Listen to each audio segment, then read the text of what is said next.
بسم اللہ الرحمن الرحیم ایاک نعبد و ایاک نستعین۔ میرے پاکستانیوں، میں آپ کے سامنے آج حاضر اس لیے ہوا ہوں کہ دنیا میں بڑی تیزی سے صورتحال بدل رہی ہے اور اس کے پاکستان کے اوپر اثرات ہیں۔ سب سے پہلے میں شروع کرنا چاہتا ہوں پاکستان کی فارن پالیسی سے۔ میں نے 2 دورے کیے، ایک چائنا کا اور ابھی رشیا کا، روس کا۔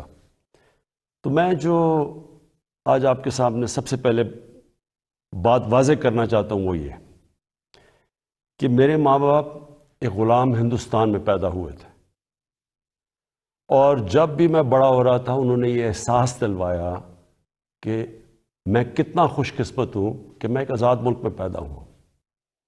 اور جب سے میں نے سیاست شروع کی، بلکہ اس سے پہلے بھی، میری ہمیشہ یہ خواہش تھی کہ پاکستان کی جو فارن پالیسی ہو وہ آزاد ہو۔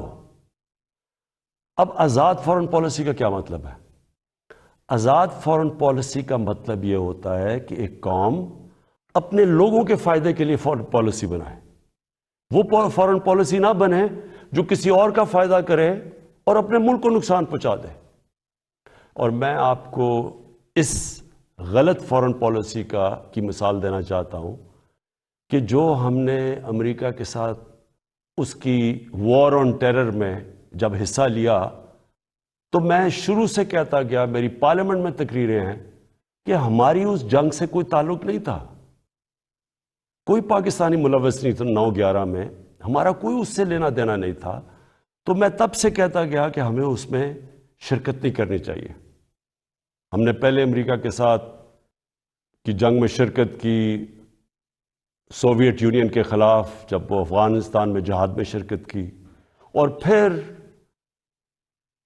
10 سال کے بعد جب پھر شرکت کی 9/11 کے بعد امریکہ کے ساتھ اس کی جنگ میں، تو جب ہم تب شرکت کر رہے تھے کہ جہاد تھی کہ افغانستان میں کوئی فورن آکوپیشن ہوئی تو اس کے خلاف جہاد ہے، لیکن اب جب امریکہ افغانستان میں آ گیا تو اس کے خلاف دہشت گردی تھی۔ اس پالیسی کے میں شروع سے خلاف تھا، اور بدقسمتی سے یہ فارن پالیسی پاکستانیوں کے فائدے کے لیے نہیں کی گئی۔ اس کی وجہ سے 80,000 پاکستانیوں کی شہادتیں ہوئیں، ہمارے 35 لاکھ لوگوں کی نقل مکانی ہوئی، قبائلی علاقہ تباہ ہوا، ہمیں $150 ارب سے زیادہ ملک کو نقصان ہوا۔ لیکن جو اس کی سب سے شرمناک بات کیا تھی کہ دنیا کی تاریخ میں پہلی دفعہ ایک ملک کسی کی حمایت میں جنگ لڑ رہا ہے اور وہ ملک اسی ملک کے اوپر بمباری کر رہا ہے۔ ہمارے ملک میں 400 سے زیادہ ڈرون اٹیکس کیے گئے، ہمارے ہی دوست کہ جس کے لیے ہم جنگ لڑ رہے تھے۔ اس سے بھی زیادہ شرمناک چیز کیا ہے کہ ملٹری ڈکٹیٹرز تو ہمیشہ تاریخ ہے پاکستان کی کہ وہ ہمیشہ چاہتے ہیں کہ دنیا ان کو ایکسیپٹ کرے، ان کو مانے، ان کو لیجٹمائز کرے، اور وہ ہمیشہ آسان ہوتے ہیں سپر پاورز کے لیے استعمال کرنا۔ لیکن جنرل مشرف کے دور میں تو صرف 10 ڈرون اٹیکس ہوئے، لیکن جو 2 ڈیموکریٹک لیڈرز آئے، آصف زرداری اور نواز شریف، 10 سال، ان کے 10 سال میں 400 ڈرون اٹیکس ہوئے۔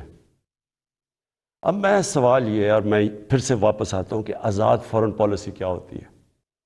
آزاد فارن پالیسی تو یہ ہونی چاہیے تھی کہ یہ 2 ڈیموکریٹک لیڈرز کو امریکہ کو کہنا چاہیے تھا کہ ہمارے جب آپ بمباری کر رہے ہیں، ہمارے لوگ مار رہے ہیں، اس میں عورتیں بچے مار رہے ہیں، بے قصور لوگ مار رہے ہیں، تو کیا 2 ڈیموکریٹک لیڈرز کو سٹینڈ نہیں لینا چاہیے تھا اس کے اوپر؟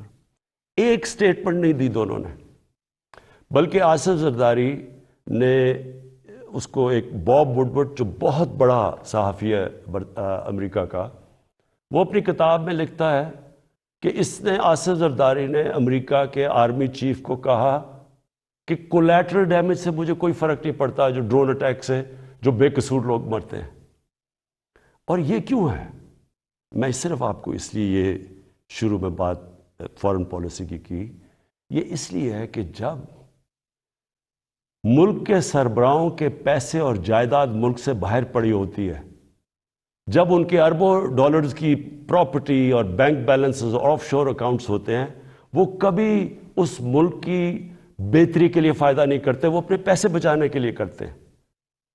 اور آج روس کے جو بڑے بڑے بزنس مین، جن کو اولیگارکس کہتے ہیں، جن کے پیسے پڑے ہوئے ہیں لنڈن اور جن کی پراپرٹیز ہیں وہاں، آج جب سے یہ جنگ شروع ہوئی ہے انہوں نے سب فریز کرنے شروع کر دیے، ضبط کرنے شروع کر دیے جو ان کے پیسے پڑے ہوئے ہیں، ان کے بزنس مین کے پیسے پڑے ہوئے ہیں مغربی بینکس میں اور مغربی کیپٹلز میں۔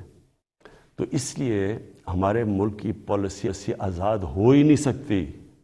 اور میں اپنی قوم کو آج کہنا چاہتا ہوں، آپ جب ووٹ ڈالیں تو یہ سمجھ جائیں کہ اگر اس ملک میں آپ آزاد فورن پالیسی چاہتے ہیں تو کبھی اس پارٹی کو ووٹ نہ ڈالیں جن کے سربراہ کے پیسے اور دولت اور جائیداد ملک سے باہر پڑی ہیں، وہ کبھی آزاد فورن پالیسی نہیں بنائیں گے۔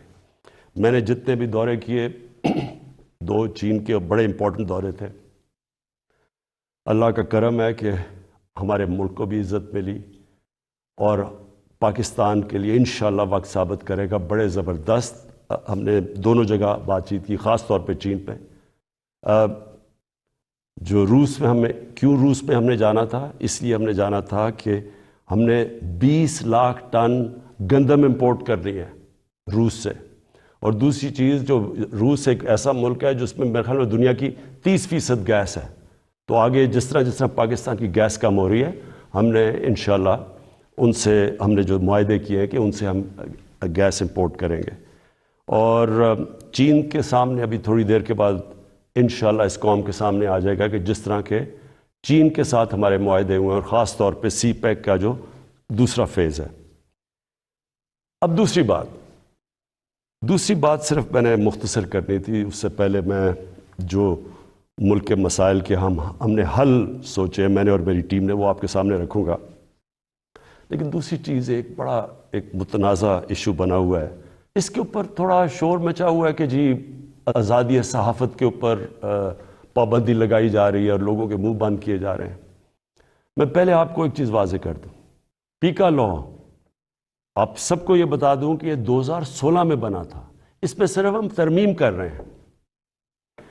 جو سربراہ ملک کا جس نے کرپشن نہیں کی، جو ملک کا سربراہ ملک کے قانون نہیں توڑتا، اس کو کبھی آزاد صحافت سے، میڈیا سے کوئی خطرہ نہیں ہے۔ آج آپ اٹھا کے دیکھ لیں، پاکستان کے اخبار، میڈیا دیکھ لیں، تقریباً 70% خبریں ہمارے خلاف ہیں، ہمیں اس سے کوئی فرق نہیں پڑتا۔ لیکن یہ قانون کسی وجہ سے لے کے آئے ہیں۔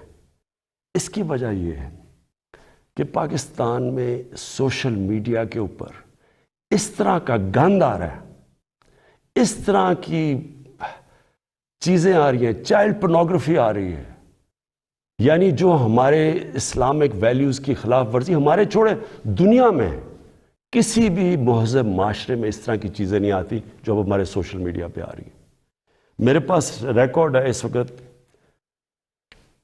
کہ 94,000 کیسز پڑے ہوئے ہیں ایف آئی اے کے پاس، جس کے اندر گھر کی عورتوں کو تنگ کیا ہوا ہے، ان کے خلاف، اور لوگوں کے گھر اجڑ رہے ہیں کیونکہ گند اچھال رہا ہے، فیک نیوز آ رہی ہے، تصویریں گندی دی جا رہی ہیں۔ ابھی تک صرف 38 کیسز کا فیصلہ ہوا ہے 94,000 کیسز میں سے۔ عام لوگوں کو تو چھوڑیں، پرائم منسٹر ایک ملک کو چھوڑیں کہ عمران خان ہے یا کوئی بھی ہے، اس کو بھی نہیں بخشا جا رہا۔ ایک صحافی نے 3 سال پہلے لکھا کہ جی عمران خان کی بیوی گھر سے چھوڑ کے چلی گئی ہیں، اور جی عمران خان نے کوئی غلط غیر قانونی کام کیا بانی گالہ میں نے عدالت میں کیس کیا۔ 3 سال ہو گئے ہیں، پرائم منسٹر کو ابھی تک کوئی انصاف نہیں مل رہا۔ وہی پھر سے صحافی لکھتا ہے اب پھر کہ جی ان کی بیوی گھر چھوڑ کے چلی گئی ہیں۔ ملک کا پرائم منسٹر اگر اس سے یہ ہو سکتا ہے، اس طرح کا اس کے خلاف وہ عورتیں جن کا کوئی سیاست سے تعلق نہیں ہے، تو سوچیں باقی لوگوں کا یہاں کیا ہوگا. یہی صحافی جب اس نے نواز شریف کے دوسرے دور میں اس کے کرپشن پہ لکھا تھا، اس کو 3 دن اس نے بند کر کے ڈنڈے مارے تھے. ہم جا رہے ہیں قانونی طور پہ، اور یہ حال ہے کہ یہاں بھی یہ حال ہے کہ ہمارے ایک وزیر کے خلاف کسی خاتون نے لکھا، اس نے انگلینڈ میں جا کے انصاف لیا، ادھر اس کو فائن کیا گیا.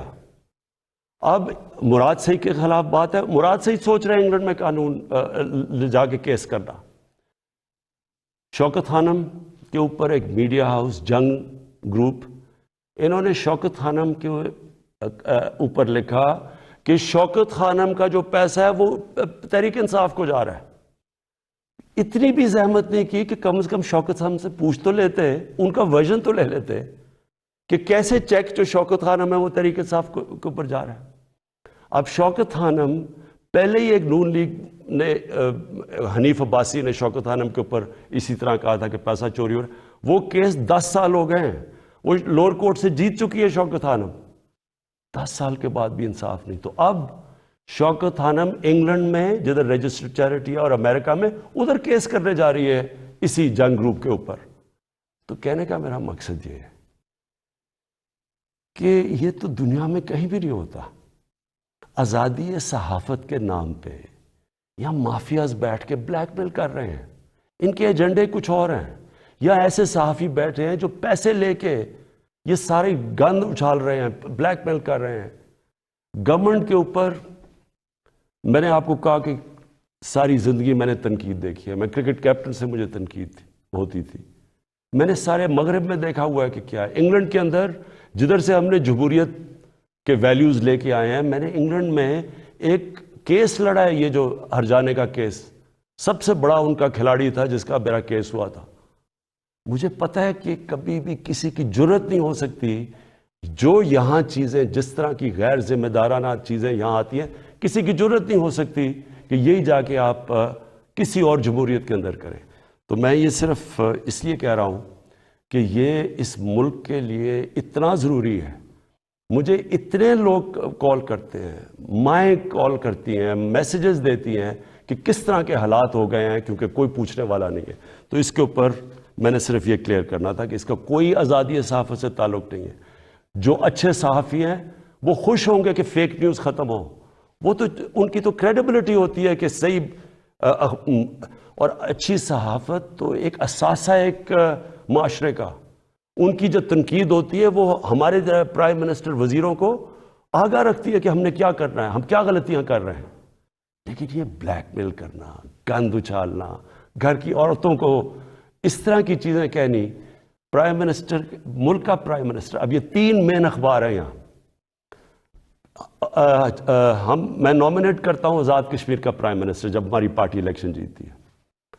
3 مین اخباروں کے فرنٹ پیج پہ آتا ہے کہ جی وہ جادو ٹونے سے یا پتہ نہیں ستارے دیکھ کے اس کو آزاد کشمیر کے پرائم منسٹر کو سلیکٹ کیا گیا.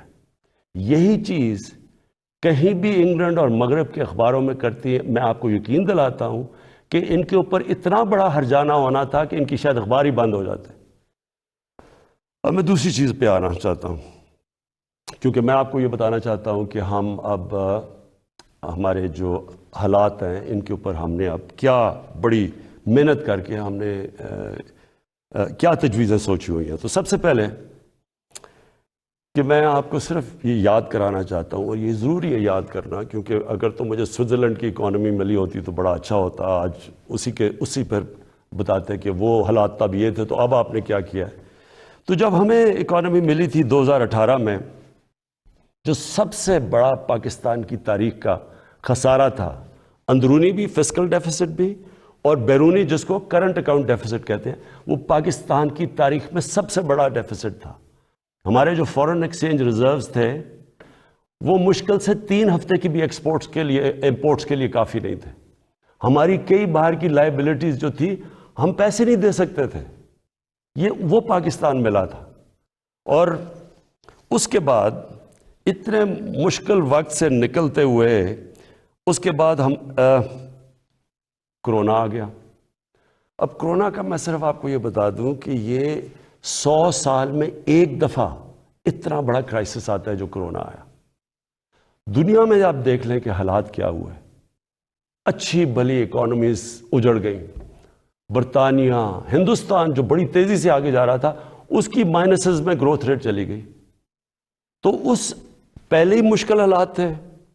ہماری جو گروتھ ریٹ تھی وہ 0.2% بھی نہیں تھی. تو پہلے ہی برے حالات تھے، اوپر سے کرونا آ گیا. تو اس کرونا کے وبا سے جس طرح پاکستان نے ڈیل کیا اور کرتا آیا وہ میں ابھی بعد میں بتاؤں گا. لیکن اس کے بعد دو اور چیزیں ہو گئیں. کیونکہ پہلے تو کرونا آ کے لاک ڈاؤنز ہو گئے، اس کے اپنے مسئلے آئے. اس کے بعد جب لاک ڈاؤنز اٹھنے شروع ہوئے تو سپلائی لائنز افیکٹ ہوئی تھی. اس سے ایک کموڈٹی سپر سائیکل کہتے ہیں، یعنی جو کموڈٹیز تھیں وہ تاریخی مہنگی ہو گئی. اس سے کیا ہوا کہ دنیا کے اندر مہنگائی آ گئی، انفلیشن آ گئی. تو میں صرف آپ کے سامنے رکھنا چاہتا ہوں کہ اب میں صرف اس لیے بتا رہا ہوں کہ ہم کوئی دنیا سے علیحدہ تو نہیں ہے نا. کئی چیزیں ہیں جن کو ہم امپورٹ کرتے ہیں. تیل ہے، گھی ہے، 70% امپورٹ کرتے ہیں. دالیں امپورٹ کرتے ہیں 70%. یہ ساری جتنی چیزیں تھیں، اور بجلی جو ہماری ہے وہ اگر آپ 60% جو بجلی ہے وہ امپورٹڈ فیول سے بنتی ہے، یعنی یا کوئلے پہ یا اب گیس پہ اور یا پھر تیل پہ. تو سب مہنگی ہو گئی. لیکن میں پہلے آپ کو بتانا چاہتا ہوں کہ جو ہمارے سے بڑے مضبوط ملک تھے ان کے کیا حالات ہوئے. سب سے پہلے امریکہ کی سب سے تکڑی اکانومی سمجھی جاتی ہے. 40 سال میں سب سے زیادہ مہنگائی امریکہ میں ہوئی. 5 گنا زیادہ وہاں مہنگائی ہوئی. یعنی امریکہ کے اندر 1.5% سے زیادہ چیزیں مہنگی نہیں ہوتی. یہ 10 سال تک اتنی رہتی ہے مہنگائی، 1.5%. وہاں مہنگائی پہنچ گئی 7.5% پہ.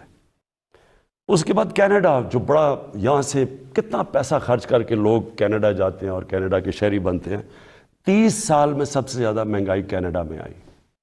اس کے بعد برطانیہ 30 سال میں 1992 کے بعد سب سے زیادہ مہنگائی وہاں آئی. ترکی میں 20 سال میں سب سے زیادہ مہنگائی آئی. اور میں صرف کیونکہ ہمیں سب سے زیادہ شور مچایا جاتا ہے کہ جی بڑی مہنگائی آ گئی، ہمیں گورنمنٹ کو ہٹا دو کیونکہ اتنی مہنگائی آ گئی. اب یہ میں نے جو آپ کے سامنے یہ فگرز رکھ رہا ہوں، یہ ذرا آپ کیونکہ سارے آپ چیک کر سکتے ہیں. آپ تو بڑا یہ زمانہ بدل گیا ہے، موبائل فون آپ کی جیب میں ہے. گوگل کریں کہ یہ میں ٹھیک کہہ رہا ہوں یا نہیں کہہ رہا، تو آپ کو پتہ چل جائے گا. اب ذرا یہ سنیں، پیپلز پارٹی کی پہلے دور میں 71 سے لے کے 77 تک 13.9% اوسط مہنگائی ہوئی اس دور میں. پیپلز پارٹی کے دوسرے دور میں 88 سے لے کے 2 سال ان کی حکومت چلی، 8.3% مہنگائی ہوئی. پھر ان کے پیپلز پارٹی کے تیسرے دور میں 94 سے لے کے 96 تک 11.6% مہنگائی ہوئی. پھر ان کے 2008 سے 2012 کے دور تک 13.6% مہنگائی ہوئی. اب یہ ساری نوٹ کر لیں فگرز کہ ان کے 4 دور میں کتنی مہنگائی ہوئی. کہ صرف ایک دور میں، دوسرے دور میں 8.3 ہوئی تھی، باقی ساری 10% سے زیادہ مہنگائی ہوئی.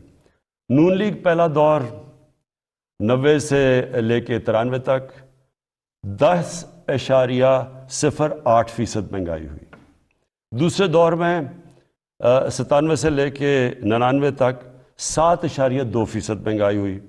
اور ان کا جو تیسرا دور تھا جس میں میں آپ کو یہ بتا دوں کہ سب سے کم تیل کی قیمتیں تھیں ان کے دور میں، تو ان کے 5% مہنگائی ہوئی. اور تحریک انصاف جس نے جو اٹھتا ہے کہ جی مہنگائی میں مر گئے، تحریک انصاف کی مہنگائی ہوئی 8 ہمارے جو ابھی تک 3.5 سال میں 8.5%. تو پہلے تو یہ ذرا واضح ہو جائے آپ کو کہ مہنگائی کتنی ہے ان کے مقابلے میں، کیونکہ وہ بڑا شور مچا ہوا جی گورنمنٹ گرا دو، جلدی سے گرا دو، کیونکہ لوگ پہ اس کا مہنگائی میں پہلے ہاں ہے مہنگائی، اور میں اس کے اوپر ابھی بعد میں آنے لگا ہوں. لیکن ہم اس وقت مہنگائی آئی ہوئی ہے جو دنیا کے اندر مہنگائی کا سائیکل آیا ہوا ہے. اچھا جی، پھر تحریک انصاف دوسری چیز کہتے ہیں جی بڑی ہماری نااہل حکومت ہے. تو میں صرف اب آپ کو صرف جو انٹرنیشنلی مانا گیا کہ تحریک انصاف نے کس طرح یہ سارے چیزوں کا مقابلہ کیا، اب میں صرف انٹرنیشنل اکنالجمنٹ بتا رہا ہوں کہ دنیا نے تحریک انصاف جو اس وبا میں جو 100 سال میں ایک دفعہ اتنا بڑا بحران آتا ہے، تو دنیا کیا کہتی ہے.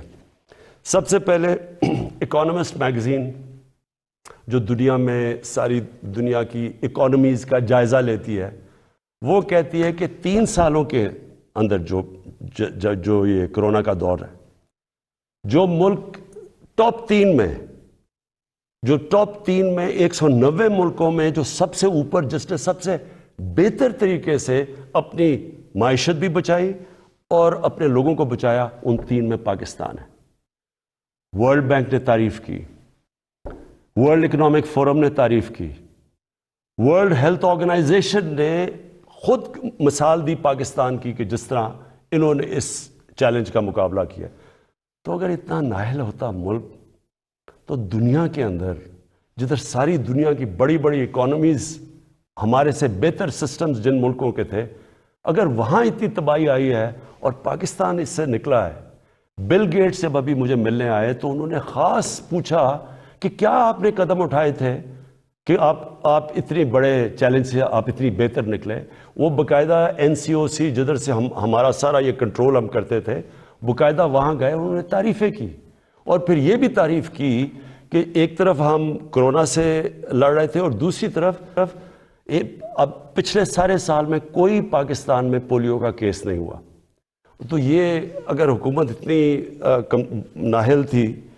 پھر اس کے بعد جو ہمارا احساس پروگرام ہے، احساس پروگرام کو ورلڈ بینک نے دنیا کے 4 ٹاپ پروگرامز کے اندر کہا گیا کہ جو سب سے بہترین احساس پروگرام تھا اس مشکل وقت میں، جنہوں نے لوگوں کے لیے آسانیاں پیدا کری، وہ تھا. پھر اس کے علاوہ میں صرف ایک اور بھی ایڈ کرنا چاہتا ہوں کہ کبھی ہمارے سے پہلے مجھے بتائیں یہ 2 جماعتیں، کبھی انٹرنیشنلی کسی چیز میں ان کی کوئی تعریف کی گئی ہو؟ کلائمیٹ چینج کے اندر برطانیہ کے پرائم منسٹر نے یونائٹڈ نیشنز جنرل اسمبلی میں پاکستان کی تعریف کی کہ پاکستان جس طرح کلائمیٹ چینج سے جو اگلا بہت بڑا مسئلہ دنیا کو آ رہا ہے، اس نے صرف اور صرف پاکستان کی تعریف کی. اچھا جی، اس کے بعد میں جو آپ کے سامنے جو ابھی چیزیں لے کے آ رہا ہوں کہ ہم نے کرنا کیا ہے تاکہ آپ سب، میری ساری قوم تیار ہو جائے اس کے لیے. اب اس سچویشن کے اندر اب میں ذرا آپ کو بتاؤں کہ ایک طرف اکانومی کا برا حال تھا، پھر اوپر سے کرونا آ گئی، پھر وہ ایک دنیا کے اندر قیمتیں چڑھ گئیں، اور پھر افغانستان کا کرائسس آ گیا. افغانستان میں کیا ہوا تھا؟ افغانستان میں لوگوں نے پینک کر کے ڈالر خریدنے شروع کر دیے. ڈالر آ کے انہوں نے پاکستان سے خریدے کیونکہ وہاں لوگوں کو انسرٹنٹی تھی. اس سے پریشر پڑ گیا ہمارے روپے کے اوپر. اور اس کے بعد وہ بھی میں بعد میں ہوں کہ اب یوکرین آ گیا، لیکن اس سے پہلے اب سوچیں کہ اس ساری چیز میں پاکستان نے اس مشکل وقت میں پاکستان کی جو اکانومی تھی، جو ہماری دولت میں اضافہ ہو، جو ریٹ تھی، اور وہ ورلڈ بینک ویریفائی کر رہا ہے، وہ 5.6% تھی. 5.6% نون لیگ کے آخری سال میں تھی، جب انہوں نے خسارہ کر کے، قرضے لے کے اور بڑے خسارے کر کے، جب انہوں نے جو ان کی بیسٹ 5ویں سال میں تھی، وہ تیسرے سال میں تحریک انصاف کے 5.6% تھی. یہ ہم نہیں کہہ رہے، یہ ورلڈ بینک نے ویریفائی کی ہے. اس کے علاوہ کیا ہوا؟ پاکستان کی دولتوں میں یہ کیسے اتنی زیادہ ہماری گروتھ ریٹ بنی؟ پاکستان کی تاریخ میں سب سے زیادہ ریمیٹنسز بیرون ملک پاکستانیوں نے بھیجی، 31 ارب ڈالر. یہ تقریباً 10 ارب ڈالر زیادہ تھی جو کہ ہمارے سے پہلے ریمیٹنس بھیجتے تھے.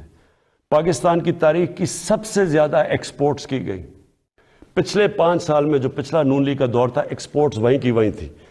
میں آپ کے سامنے ایک یہ رکھتا ہوں، یہ میں چاہتا ہوں کہ یہ ذرا آپ گراف دیکھ لیں. اس گراف میں آپ کو یہ نظر آئے گا کہ 2000 سے گراف 2020 تک. اس گراف کے اندر آپ دیکھیں گے کہ یہ روانڈا اسی دور میں کدھر سے کدھر چلا گیا، ویتنام اس دور میں کدھر سے کدھر چلا گیا، چائنا اس کدھر گیا، ہندوستان کدھر گیا، بنگلہ دیش کدھر گیا، اور پاکستان سب سے نیچے.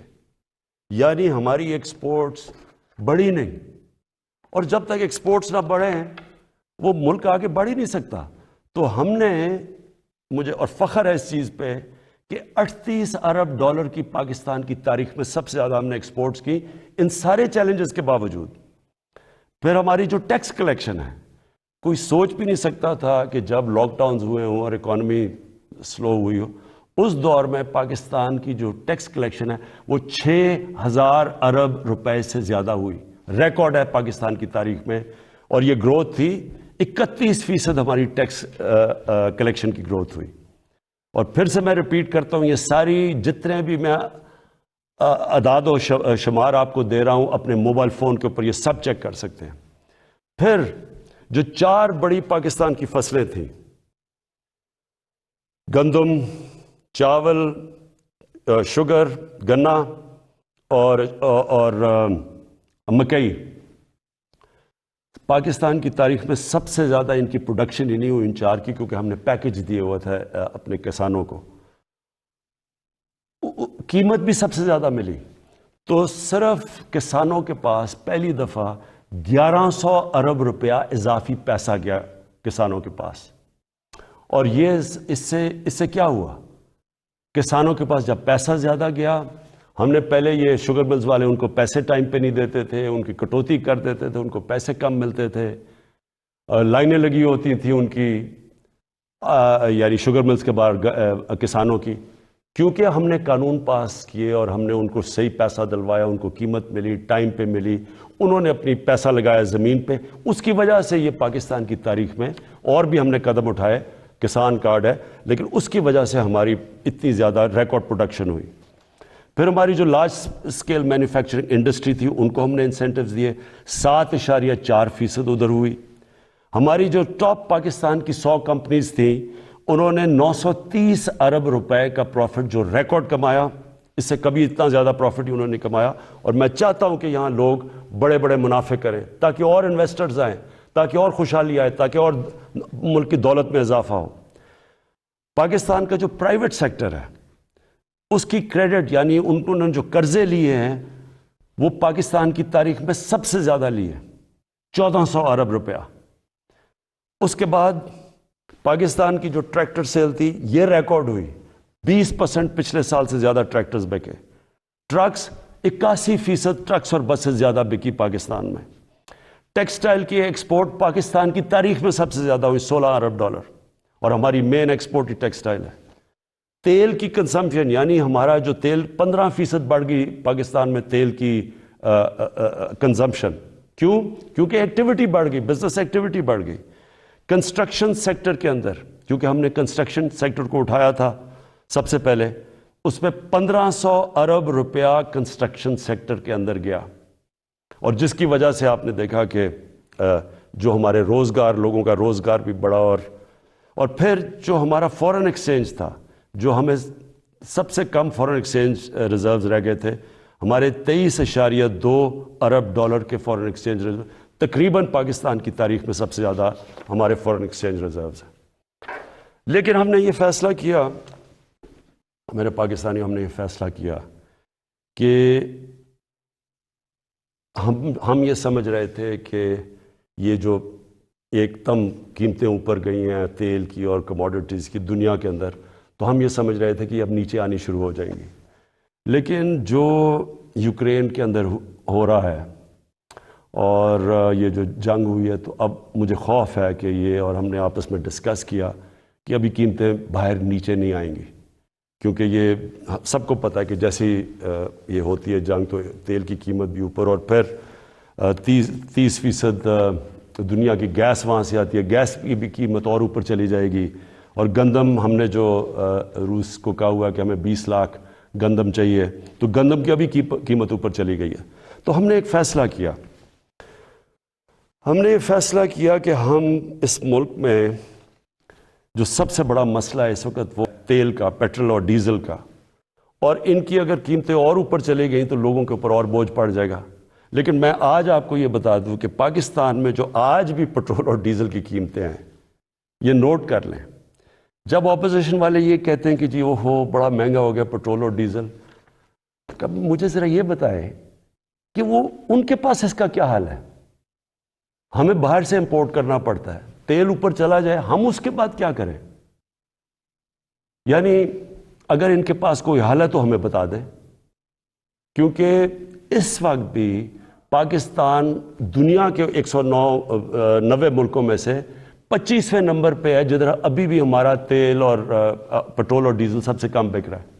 میں آپ کو ذرا بتا دوں کہ ترکی میں اس وقت ہمارا پاکستان میں 160 روپے لیٹر ہے، ہندوستان میں 260 روپے لیٹر ہے، بنگلہ دیش میں 185 روپے لیٹر ہے، ترکی میں 200 روپے لیٹر ہے. اور اگر ہم 70 ارب روپے کی ہر مہینے سبسڈی دیتے ہیں، یعنی گورنمنٹ سبسڈائز کرتی ہے، اگر ہم یہ نہ کریں 70 ارب روپے کا، تو آج پاکستان کے اندر پٹرول ہو 220 روپے لیٹر کا. میرے پاس اوگرا کی سمری آئی، انہوں نے کہا کہ 10 روپے زیادہ آپ کو 1 لیٹر پٹرول اور ڈیزل بڑھانا پڑے گا کیونکہ دنیا میں تیل مہنگا ہو چکا ہے. تو میں آج آپ کے سامنے بڑی خوشخبری یہ سنانا چاہتا ہوں کہ بجائے 10 روپے بڑھانے کے ہم نے فیصلہ کیا ہے کہ 10 روپے پٹرول اور ڈیزل کو آج ہم کم کر رہے ہیں. اب پھر سے میں آپ کو بتاؤں کہ بجلی 60% امپورٹڈ فیول سے بنتی ہے، جو میں آپ کو پہلے بتا چکا ہوں. جیسے باہر گیس مہنگی ہوتی ہے، کوئلہ مہنگا ہوتا ہے، تیل مہنگا ہوتا ہے، تو یہاں ہمارا جس کو کہتے ہیں فیول ایڈجسٹمنٹ چارج وہ بن جاتا ہے، ہماری بھی چیزیں اوپر چلی جاتی ہیں. ہم نے یہ بھی فیصلہ کیا کہ ہم اپنے لوگوں کو اب اس سے بچائیں گے. اگر ڈیمز بنا لیتے پہلے تو پاکستان کو تو بڑی سستی بجلی ملتی تھی، کیونکہ پانی سے جو بجلی بنانی ہے وہ ہمارے لیے، ہمیں تو کوئی فرق ہی نہیں پڑتا کہ باہر مہنگائی ہو یا نہ ہو. لیکن کوئی ڈیمز نہیں بنائی، 50 سالوں میں پاکستان میں کوئی ڈیمز نہیں بنی.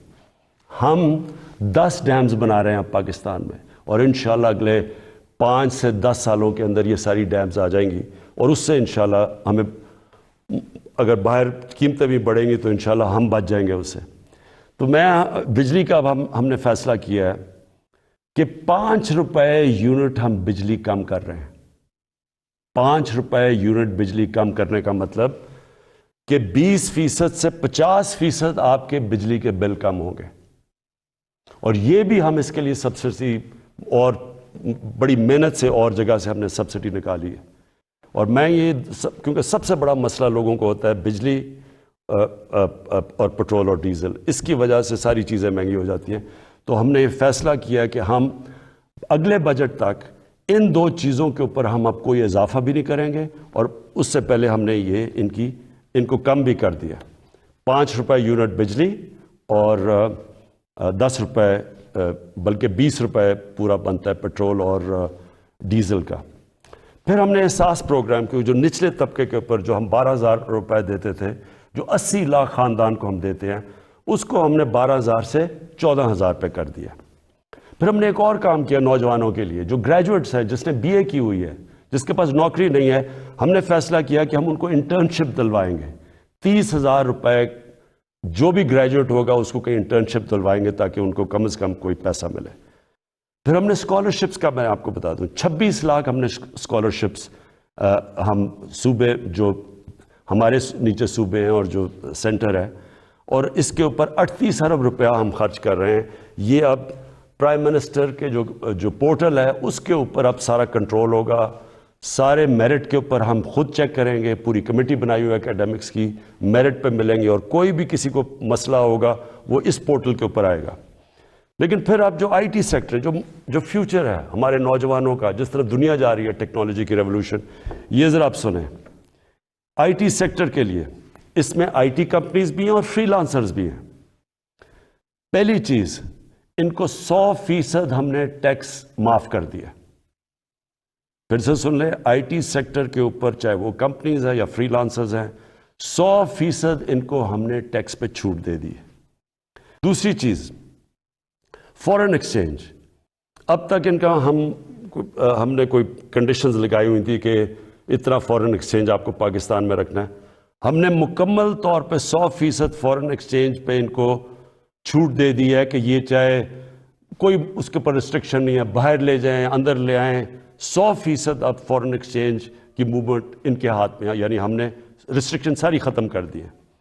اور تیسری چیز، جو سٹارٹ اپس ہیں، جو بھی آئی ٹی کی سٹارٹ اپس ہیں، ان کو 100% ہم نے کیپٹل گینز ٹیکس سے ختم کر دیا، یعنی ان کا ٹیکس ختم کر دیا سارے سٹارٹ اپس کا، جو کیپٹل گینز ٹیکس ہے۔ اس کے بعد انڈسٹریل پالیسی، اب یہ بھی پہلے ہم نے کنسٹرکشن پالیسی لے کے آئے تھے جس کی وجہ سے کنسٹرکشن میں پاکستان میں اٹھ گیا، اب ہم لے کے آ رہے ہیں آپ کے لیے انڈسٹریل پالیسی۔ انڈسٹریل پالیسی میں ہم کیا کر رہے ہیں کہ جو بھی انڈسٹری لگائے گا، جو بھی پیسے لگائے گا انڈسٹری کے اندر، اس سے کوئی سوال نہیں پوچھے جائیں گے۔ یہ ہم نے کنسٹرکشن میں بھی شروع میں یہ کیا تھا۔ اور جو سکھ انڈسٹری ہے اس کی ریوائول کے لیے، اس کے لیے ہم آپ کے سامنے پورا پروگرام ہے، ان کے لیے ٹیکس کی چھوٹ دیں گے ان کو، اس کے ساتھ انشاءاللہ کل میں لاہور کے اندر آپ کو پورا انڈسٹریل پالیسی کا پورا پیکج دے دوں گا۔ اور پھر تیسری چیز، جو اوورسیز پاکستانیز ہیں، جب بھی وہ پاکستان کی انڈسٹری میں انویسٹ کریں گے یا وہ پاکستان کے انڈسٹریلسٹ کے ساتھ جوائنٹ وینچر کریں گے، ان کو 5 سال کا ٹیکس ہالیڈے ہم نے کر دیا، تک 5 سال تک کوئی ٹیکس نہیں دیں گے۔ پھر ہمارا کامیاب پاکستان پروگرام ہے، سود کے بغیر قرضے دیں گے بزنس شروع کرنے کے لیے نوجوانوں کو، سود کے بغیر کسانوں کو دیں گے قرضے، سود کے بغیر وہ اپنی زمین پہ پیسہ خرچ کر رہے ہیں، اور پھر سستا سبسڈائز، بالکل جو غریب لوگ اپنا گھر بنانا چاہتے ہیں ان کو بالکل سستا قرضہ دیں گے۔ پھر اور یہ 407 ارب روپے کے قرضے ہیں جو یہ ان 3 ایریاز میں جائیں گے، لو کاسٹ ہاؤسنگ گھروں کے لیے، کسانوں کے لیے اور بزنس کرنے کے لیے شہروں میں 407 ارب کے قرضے یہ اگلے 2 سال میں ہم دیں گے۔ پھر آخری 2 چیزیں، مجھے بڑا فخر ہے کہ ہم نے بڑی مشکلوں سے پاکستان میں بینکوں کو راضی کیا، ان کے لیے ان کے سارے جو آسانیاں پیدا کی، سبسڈائز کیا کہ بینکس چھوٹے لوگوں کو قرضے دیں۔ ابھی تک تنخواہ دار لوگ وہ ابھی تک ان کو بینک قرضے نہیں دیتے تھے، کمزور یعنی جو مزدور ہوتے ہیں، ویلڈر ہوتے ہیں، وہ کام کرنے والے، ان کی سوچ بھی نہیں سکتے اپنے لیے گھر بنانا۔ بڑی ہمیں 1 سال لگایا، ہم نے پوری ان کے لیے آسانیاں پیدا کی، گورنمنٹ نے سبسڈائز کیے قرضے، آسانیاں پیدا کی تاکہ اگر ایک آدمی اپنے گھر میں جو ایک کرائے کا گھر لیتا ہے، جو کرائے کے اوپر پیسے دیتا ہے، اسی پیسوں کی وہ قسطیں بن جائے اور اس کا اپنا گھر ہو جائے۔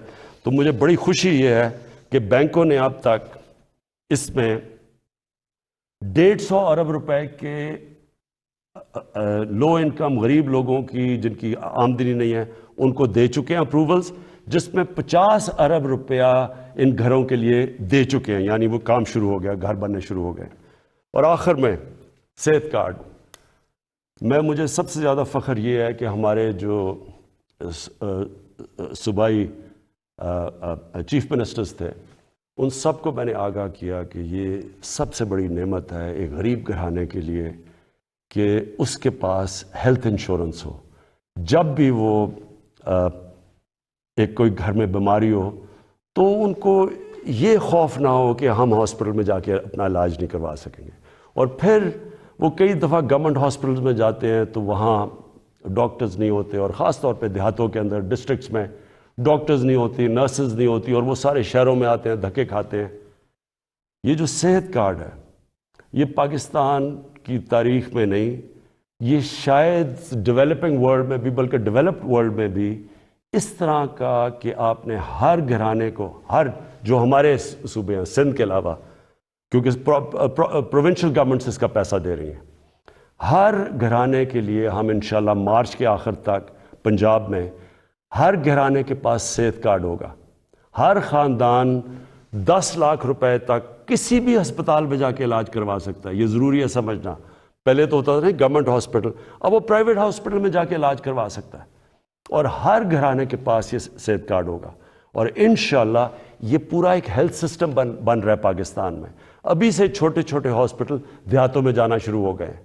کیونکہ دیہاتوں میں ہمارے گورنمنٹ ہاسپٹل میں ڈاکٹرز نہیں ہوتے کئی دفعہ، تو پرائیویٹ سیکٹر جانا شروع ہو گیا. اور میری یہ خواہش تھی کہ پاکستان میں ایک پورا جال بچ جائے ہاسپٹلس کا.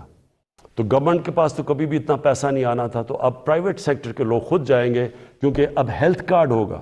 غریب سے غریب گھرانے کے پاس بھی ہیلتھ کارڈ ہوگا، اور اگر ان کو گھر میں کوئی بیماری ہو وہ جا کے پرائیویٹ ہاسپٹل میں بھی اپنا علاج کروا سکتے ہیں. یہ میں سمجھتا ہوں کہ ہم نے جو ہماری 3.5 سال کی حکومت ہے، یہ سب سے بڑا کام ہے. کیونکہ جب کوئی گھر میں ایک بیماری ہو اور آپ کے پاس پیسہ نہ ہو، تو اس سے زیادہ ایک خاندان کی بے بسی کا عالم نہیں ہوتا. میں آخر میں آپ کے سامنے، اپنی قوم کے سامنے یہ کہنا چاہتا ہوں کہ مجھے پتہ ہے یہ مشکل حالات ہیں. مجھے پتہ ہے کہ ہم نے یہ جو 3.5 سال گزارے ہیں، کبھی ایک مشکل سے نکلتے تھے، پھر دوسری مشکل، کبھی پلوامہ ہو گیا تو کبھی کرونا ہو گیا، اور اس کے بعد پھر مسئلے، اور اب یوکرین کا مسئلہ آ گیا. لیکن یہ میں آج آپ کو کہتا ہوں کہ سارا وقت میری اور میری حکومت صرف ایک چیز سوچتی ہے کہ ہم آپ کے اوپر کس طرح یہ جو آپ کے اوپر بوجھ پڑا ہوا ہے، یہ ہم کیسے کم کر سکتے ہیں. اور انشاءاللہ یہ جب ہم اس سے نکلیں گے، اور جس طرح ماشاءاللہ ہمارا ملک صحیح راستے پہ چل پڑا ہے، اکانومی صحیح راستے پہ چل پڑی ہے. بلومبرگ ویسے میگزین جو کہ دنیا کی اکانومیز کا جائزہ لیتی ہے، اور پھر IMF جس نے ابھی رپورٹ میں کہا ہے کہ پاکستان کی جو گروتھ ہے، جو ان کی دولت میں اضافہ ہے، جو ہوتا جا رہا ہے، وہ اب یہ صحیح راستے پہ، اور یہ سسٹینیبل ہے. یہ بہت بڑی چیز ہے کہ ایک مشکل وقت سے نکل کے آج پاکستان صحیح راستے پہ نکل چکا ہے. پاکستان پائندہ باد.